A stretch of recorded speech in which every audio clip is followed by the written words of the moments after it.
think in the vein of privacy, I've had a few clients who've actually asked me, they've read up on the OpenAI API documentation.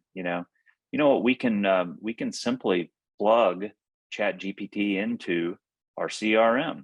We can plug it into our marketing automation system, and the premise is to be able to generate content faster and better.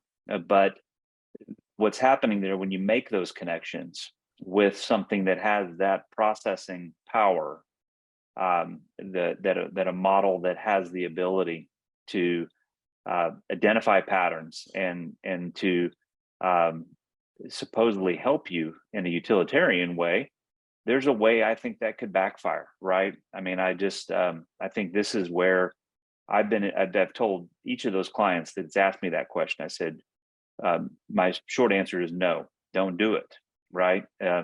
Stay using ChatGPT in the browser if you want to. Have it help you with outlines or help you write a paragraph, sure, but then wordsmith it as your own.